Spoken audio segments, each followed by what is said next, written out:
Bonjour mes chers élèves. Si vous vous rappelez très bien dans la dernière capsule, on a vu que la fécondation aboutit à la formation d'un zygote principal et d'un zygote accessoire. Ces deux derniers ils vont subir des divisions métotiques pour aboutir à la formation d'un embryon et la formation d'un albumène qui forme la graine. Voilà une graine d'haricot. Mais ce que vous devez savoir, que une fois la graine est formée, à la fin de sa maturation, il subit une déshydratation, c'est-à-dire il perd une quantité d'eau et entre en vie ralentie pour assurer sa résistance aux agents externes. Après une ou plusieurs saisons de vie ralentie qui ont été adoptées par la graine, cette dernière va trouver des conditions convenables à sa germination. La question qu'on se pose, quelles sont les conditions de germination d'une graine? Pour dégager ces conditions, je vous propose, mes chers élèves, l'analyse des expériences suivantes. Regardez avec moi. On a deux expériences. Expérience 1 et expérience 2. Donc, pour l'expérience 1, on a pris deux boîtes de pétri. Chacune, on a mis du coton sec, l'autre du coton humide et on a fait fixer la température.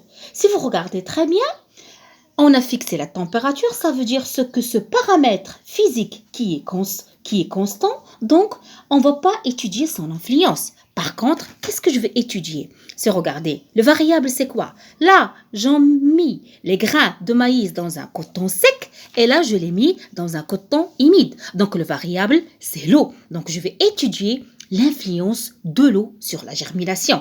Effectivement, lorsque j'observe les résultats, pour un coton sec, je vois que les graines n'ont pas germé. Tandis que pour les grains de maïs que j'ai mis dans un coton humide, ils ont germé. Donc, comme conclusion générale, qu'est-ce que je peux dire? Que l'eau, que l'humidité est un facteur favorable nécessaire à la germination. Je passe à la deuxième expérience. Qu'est-ce que j'ai mis? Les deux boîtes de pétri.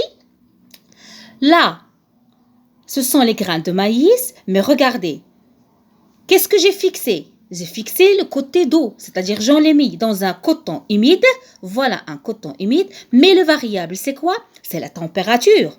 Donc, le facteur physique qui est varié, c'est la température. J'observe pour la température 4 degrés Celsius, les grains de maïs n'ont pas germé, et pour la température 20 degrés Celsius, les grains de maïs ont germé. Donc, comme conclusion générale, qu'est-ce que je peux conclure?